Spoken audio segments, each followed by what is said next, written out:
Unit 2, everybody. Back to some of these annotated notes. We're going to start talking about the biological aspects of psychology, biopsych, if you will. And we're going to start at the smallest and work our way up. Okay.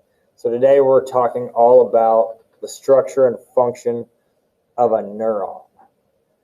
And just as your body is made up of millions and millions of neurons, this loaf of bread is teaching the little loaf of breads that they're made up of millions and millions of crumbs.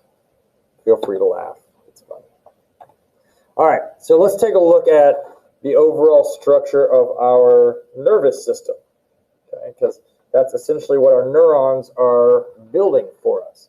Our information pathways, electronic information pathways.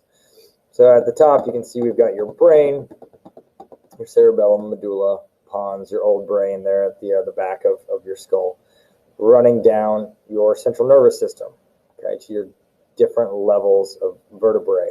Inside your spinal cord runs, or inside your spine runs your spinal cord that then branches off to the rest of your body,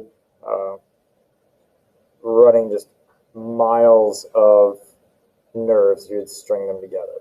Okay? These nerves send messages all the way out to the tips of your toes, tips of your fingertips, run right back up your spinal cord, and in a looping system explain the world around you. Okay, so let's start diving in a little bit. So here's a neuron. Some neurons are very, very short. Some neurons are very, very long. Okay, so some of these neurons will run from maybe your hip joint down to your small toe. Okay, some of them might be microscopic, less than a centimeter, connecting different information inside your brain or body. Okay, you've got sensory neurons, you've got motor neurons, but this is the basic structure of a neuron. You're going to have these branch-like aspects coming off of the cell body, and you can see them, they're called dendrites. Dendrites are going to be taking in messages from other neurons. Okay, and we'll get to kind of how that happens here in a second as we work our way down. But think of those tree branch-like dendrites as mailboxes receiving information from other neurons. And it brings it down into your cell body or your soma, where the information is then pushed down into your axon. Axon is kind of like a long tail, and it is surrounded by this kind of fatty tissue, okay, called the myelin sheath, which we'll get to in a minute. But that's kind of, you see the white padded areas, that would be the myelin sheath that insulates it, much like you would have electrical wire being insulated so you don't get electrocuted, and it helps transmit that electricity to your outlet, from your fuse box and so on a lot faster. Our body does the same thing with a myelin sheath. Okay, so then the message is going to be sent down the axon to the terminals. We can also call them axon terminals. At the end, there's these little round things that are often referred to as buttons, and that message will be sent in the form of neurotransmitters. Okay, and these are going to be chemicals that are released out the terminal button that excite the dendrites and send the messages. And it's almost like a lock and key system where only the neurotransmitters that fit into the lock of the dendrite, if you will excite it so that the message is appropriately being sent and at the right amount and volume and so on. Later on, when we get to talk about drugs and other sensation-altering aspects, we can talk about how certain things will mimic or block these neurotransmitters, but we're kind of getting ahead of ourselves with that right now. So you just know that the message, and we'll call them a neurotransmitter, gets picked up by the dendrite. That message gets sent down through the axon to the terminal, and then outside of the terminal button, there's a really thin area called the synaptic gap, which we'll talk about, and that is between the dendrite of the next neuron and the terminal buttons. And that's where the neurotransmitters get sent and they get sucked back up. Okay.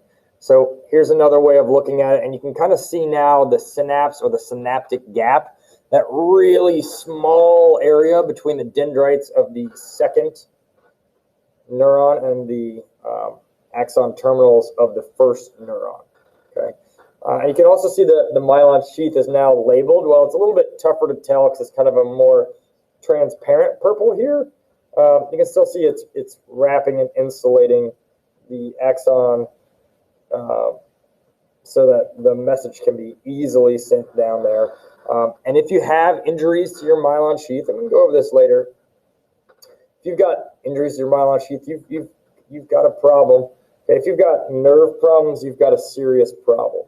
If we're talking injuries or illness, if you have something that's attacking your nerves, you're going to have a major issue, right? You don't want to mess around with that. Okay, so the little areas in between those fatty pockets on the myelin sheath are called the nodes of Ranvier. And there, you'll have a polarizing shift, right? The positives and negatives, much like a magnet, will be flipped. And if you've ever held a magnet together where you've got two positives or two negatives and you could feel them repel each other, so that's what's happening. The polarization shift is creating that push, like a wave running down the axon to shoot the message down really, really quickly. And it happens in succession, much like dominoes falling, to push all of that information down, okay? So, and you can also see there, and this is a term that came up a few years ago in an AP exam, and that's glial cells.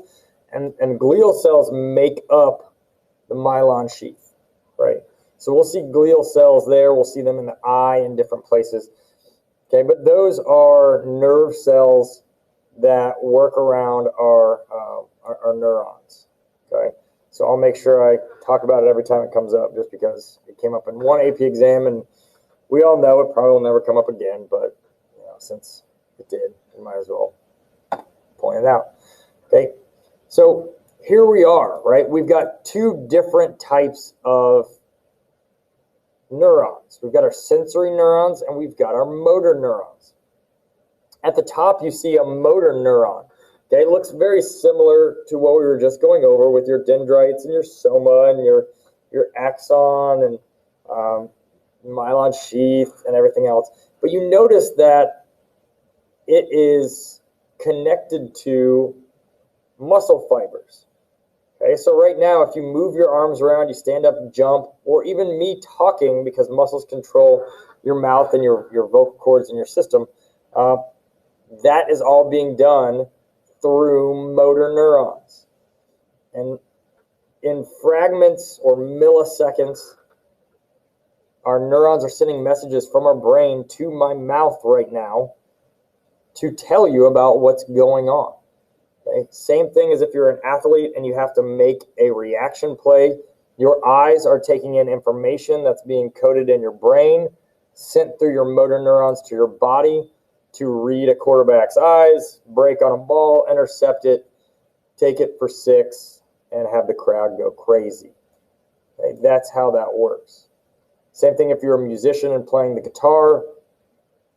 Your auditory system is picking up cues on the sound of the notes that you're playing, which is being relayed to your brain, down to your fingers to, play some beautiful, beautiful music, something that I have no ability to do. And those are your motor neurons. On the other hand, we've got your sensory neurons. Again, the makeup is very much the same. You've got a nucleus, you've got all these sensory endings, and most of your sensory neurons are going to be heading from your skin, your ears, your eyes, your nose, your mouth, back to the brain to make sense of it. Whereas if you notice up at the top, your motor neurons are coming from the brain to your muscles. So for instance, if we start here with your sensory neurons and you accidentally put your hand on something really hot, Okay, you see the skin and the nerve endings that are a part of your skin recognizing, oh no, this is really, really hot. That message is going to be shot all the way back through a whole mess of neurons, up your arm, to your shoulder, over into your central nervous system, up to your brain. But then your brain's going to code it, make sense of it, and it's going right back down the central nervous system to your shoulder, to your arm, to your hand, with your muscle neurons to pull it back, and then most likely scream an expletive or something because it hurts so bad. Okay, so that's how these systems work, almost in a feedback loop. Okay. So other terms for these motor and sensory neurons are afferent with an A. Those are your sensory neurons, and efferent with an E. Those are your motor neurons. Okay. See in the upper right-hand corner, you've got these interneurons, okay, that work inside your spinal cord. These interneurons, they talk back and forth between the afferent and efferent neurons so that you can quickly get these messages coded and sent back down, okay, as in this picture, for you to pull your hand back from something really sharp or really hot or whatever it may be. Okay, so in the bottom right, you see the interneurons, the efferent to the afferent neurons, A to B, making those quick feedback loops to get a reaction to take place to keep you safe. Okay, we'll call that later on the low road when we're dealing with later in the unit, when we're dealing with your brain function and your amygdala, where it doesn't pass through your frontal lobe, your cerebral cortex, etc., where you're trying to make sense of it. Imagine if you've ever taken your hand and put it in a jar where you couldn't see, and you're like, oh, well, what is in here? Well, you're going to think about it. So that's the high road, where you're trying to make a connection to make sense if this is safe or if it's whatever type of substance. The low road is fast and automatic. It's unthinking, right? It's your quick knee-jerk reactions, okay? And that's where your interneurons come into play. So you hear this poor fella, probably should have somebody helping him out. He's a little bit in an advanced age. But this is kind of how this is all going to go down. He's got his hand on a hot plate or a stove. He's obviously burning his hand. He's getting a sensory signal that's going to run up his arm into his spinal cord. And instead of going to his brain to work through the frontal lobe, cerebral cortex, and so on, and make connection and go, oh, what is this? It's going to hit the interneurons, and it's coming right back real fast as a muscle signal to pull his hand back. And you can see in that picture where it has the spinal cord and the neurons, you see where the sensory neurons get together in that spinal cord to allow that really quick muscle movement to pull his hands back. Okay. Same thing. We also have interneurons in certain joints of ours that allow us to do quick automatic movements. Like if you've ever had somebody check your reflexes on your patellar tendon. We actually have that in our elbows as well, okay, but it's not as easily accessible as it is in our knee. So you could have your knee hit, your leg will jump. So what they're actually doing is they're hitting the muscular and sensory nervous system right there in your patellar tendon and creating an automatic motor movement. Okay? Automatic motor movement. So your leg will actually be hit and bump first and move first, and then your sensory signal will shoot up to your brain to let you know what's going on, and then you'll have this sensation of feeling. So your leg will actually start to move before your brain will get the signal that you felt something hit your knee. I mean, we're talking milliseconds, so it's not like you actually notice, but that's what's going on. So hear more about our sensory neurons and our interneurons and everything else. So you see we've got our skin. You could probably brush something, touch your arm, etc. That information is going to run as sensory neurons into our spinal cord. You're going to have excited reactions because there's a threshold, and we'll get to thresholds later in this unit, and we'll actually practice some of this since we'll be back in class doing some of that.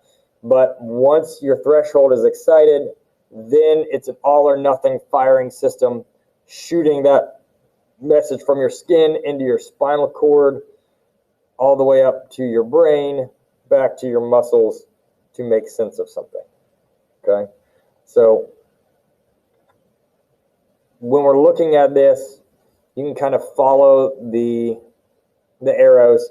We're going to bring it into the sensory neurons. They're going to excite the synapse. It's going to go up to the brain as well at the same time, using those interneurons to shoot it right over to the muscle. Okay, and then you're going to have your